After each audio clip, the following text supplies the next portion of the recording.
तीन दामाद की सास पार्ट 2।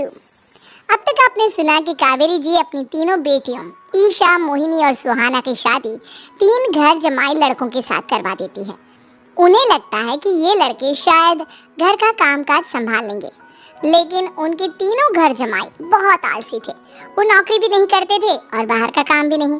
कावेरी जी ने अपनी बेटियों से कहा कि वो प्रेगनेंसी का बहाना बनाकर अपने पतियों को सबक सिखाए। अब सुनिए आगे। मम्मी, आपने जैसा कहा था हमने वैसा ही किया, लेकिन देखिए ना, विवेक का हाल तो वैसा का वैसा ही है। घर में ना सुबह का नाश्ता बनता है और ना खाना। नौकरी पर जाने की बात करूं तो खाने को दौड़ते हैं मुझे। हाँ मम्मी, मैंने भी सुमित को कितनी बार कहा कि अगर नौकरी नहीं करनी तो कोई छोटी सी दुकान ही खोल लो, घर का खर्चा कैसे चलेगा। देखो दोपहर के 12 बजने आए और जनाब अभी तक सो रहे हैं। हाँ मम्मी, ईशा और सुहाना ठीक कहती हैं। अविनाश का भी यही हाल है। जब मैंने अपनी प्रेगनेंसी के बारे में कहा तो मुझसे कहने लगा, अरे दूसरी लड़कियां तो 9-9 महीने तक नौकरी करती है, बस डिलीवरी के टाइम छुट्टी लेती है। मोहिनी, तुम भी नौकरी करो। अब मुझे कहाँ नौकरी मिलेगी। मम्मी बताओ अब मैं क्या करूँ। हे भगवान, क्या सोचकर घर जमाई दामाद लाई थी मैं कि मेरी बेटियां मेरे पास रहेंगी और खुश रहेंगी, लेकिन इन आलसी दामादों ने तो हमारी जिंदगी को भी प्रॉब्लम में डाल दिया है। मैं तो कहती हूँ मम्मी, हम लोग वापस अपनी जॉब पर जाना शुरू कर देते हैं। बता देते हैं इन लोगों को कि हमने प्रेगनेंसी का बहाना किया है। नहीं नहीं बेटा, ऐसी गलती भी मत करना। अगर तुमने ऐसा किया तो इन तीनों की आदत और खराब हो जाएगी। अरे आज नहीं तो कल कभी तो तुम प्रेग्नेंट होगी, तब वापस यही प्रॉब्लम आएगी। तब क्या करोगी तुम तीनों। हाँ मम्मी, आपकी बात तो बिल्कुल सही है। इन लोगों को तो सुधारना ही पड़ेगा। लेकिन कैसे? अपने बच्चों के आने की खबर सुनकर भी इन लोगों पर कोई असर नहीं हो रहा। पैसे कमाने के लिए घर से बाहर निकलना ही नहीं चाहते ये तीनों। अब मेरे दिमाग में एक प्लान आया है। तुम तीनों चिंता मत करो, उन तीनों को बुलाओ, फिर मैं बात करती हूँ। थोड़ी देर बाद कावेरी जी अपने तीनों दामादों को सामने बुलाकर अपनी बात कहना शुरू करती हैं। अविनाश, सुमित और विवेक, देखो बेटा, मैं ना तुम तीनों से बड़ा प्यार करती हूँ, इसीलिए तो तुम्हें घर जमाई बना कर रखा है मैंने। अरे मम्मी जी, सीधे सीधे कहिए ना, क्या बात है। प्यार तो हम भी आपको बहुत करते हैं। अरे मम्मी जी, आपकी इज्जत भी बहुत करते हैं। अरे भाई, आपके जैसी सास और कमाने वाली बीवी सबको मिलती है क्या। हाँ मम्मी, विवेक और सुमित ठीक कह रहे हैं। आपकी बेटी से शादी करके मेरी तो जिंदगी ही अच्छी हो गई है। जानती हूँ मैं, और ये भी जानती हूँ कि तुम तीनों अपने अपनी बीवियों से बहुत प्यार करते हो। बेटा, बात ऐसी है कि हमारे कुल गुरु ने कहा है कि प्रेग्नेंट होने के बाद मेरी तीनों बेटियां शुरू के 4 महीने हमारे गांव में जाकर रहेगी, जहां मेरे चाचा जी रहते हैं। अरे लेकिन क्यों मम्मी, गांव में जाकर रहने की क्या जरूरत है इन तीनों को। वो क्या है ना बेटा, हमारे परिवार को एक श्राप है।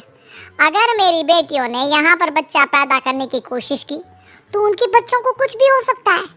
इसलिए अब से लेकर 4 महीने पूरे होने तक इन्हें गांव वाले घर में रहना पड़ेगा।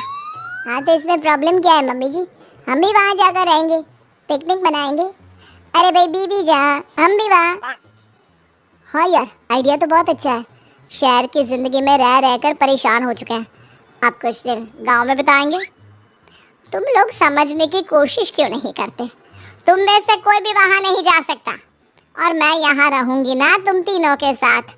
4 महीने की तो बात है, उसके बाद ये तीनों ही लौट कर आ जाएंगी। ठीक है मम्मी जी, अब हमारे बच्चों का सवाल है तो ये तो करना ही पड़ेगा। कावेरी अपनी तीनों बेटियों को कुछ दिन के लिए घर से बाहर कहीं दूसरे शहर में रहने के लिए भेज देती है। कुछ दिनों के बाद, अरे मम्मी जी, बहुत दिन से पिज्ज़ा नहीं खाए, मंगवाइए ना। क्या बताऊं बेटा, पहले तो बेटियां खर्चा दे देती थी क्योंकि उनकी नौकरी थी, लेकिन अब तो मेरे पास पैसे ही नहीं बचे। थोड़े बहुत पैसे हैं जो बच्चों की डिलीवरी में काम आएंगे। लेकिन मम्मी जी, आपकी बेटियों को वापस आने में तो अभी बहुत वक्त बाकी है। वही सोच सोच कर परेशान हो रही हूँ। सोच रही हूँ कल से दूध भी बंद करवा देती हूँ। अब दूध वाले को देने के लिए पैसे भी तो नहीं है ना। अरे नहीं नहीं मम्मी जी, अगर दूध भी बंद करवा दोगी तो मुझे चाय कहाँ से मिलेगी, और चाय के बिना मैं तो मर ही जाऊंगा। क्या करूं बेटा, इसके अलावा हमारे पास कोई ऑप्शन नहीं है। मेरे पास पैसे ही नहीं बचे। इस तरह कावेरी जी धीरे धीरे अपने तीनों दामादों को पैसे देना बंद कर देती हैं और घर में खाने पीने की चीजें लाना भी बंद कर देती हैं। अब वो तीनों बुरी तरह से परेशान होने लगे थे और इसलिए एक दिन तीनों प्लान करके घर से बाहर निकलते हैं और बाजार में जाने के बाद यार अच्छा खाना खाए हुए कितने दिन हो गए, पता नहीं कब अच्छा खाना मिलेगा। हमारी बीवियों के जाने के बाद तो हमारी हालत भिखारियों जैसी हो गई है यार। कुछ भी हो, मुझे तो आज पिज्जा खाना ही खाना है।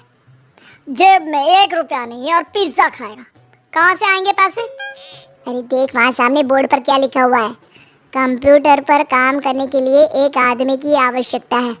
भाई मैं तो जा रहा हूँ, काम करूँगा और शाम तक पैसे लाकर आराम से पिज्जा खाऊंगा। जा जा, तुझे कोई काम नहीं देने वाला, हम तो घर जा रहे हैं। चल भाई सुमित। सुमित और अविनाश वहाँ से चले जाते हैं और विवेक उस कंप्यूटर शॉप पर सारा दिन काम करके 5,000 रुपये कमा कर घर लौट कर आता है और अपने खाने के लिए अच्छी अच्छी चीज़ें भी लेकर आता है। ये देखकर विवेक और सुमित के दिल में भी कुछ पैसे कमाने की इच्छा जागती है। अरे सुबह सुबह कहाँ चल दी है तुम? मम्मी जी एक बहुत अच्छी जगह मिली है, कंप्यूटर पर काम करने के 5,000 मिले थे कल मुझे। अगर रोज़ काम करूँगा तो पूरे 40,000 की तनख्वाह। अरे वाह, ये तो बहुत अच्छी बात है दामाद जी, आपको जाना ही चाहिए। सुमित और अविनाश विवेक को इस तरह तरक्की करते देखकर परेशान हो जाते हैं और वो दोनों भी काम की तलाश में निकल पड़ते हैं। धीरे धीरे उन दोनों को भी काम मिल जाता है। अब कावेरी के तीनों दामाद छोटी मोटी नौकरी करके अच्छा पैसा कमाने लगे थे। एक दिन कावेरी उन्हें अपने पास बुलाती है।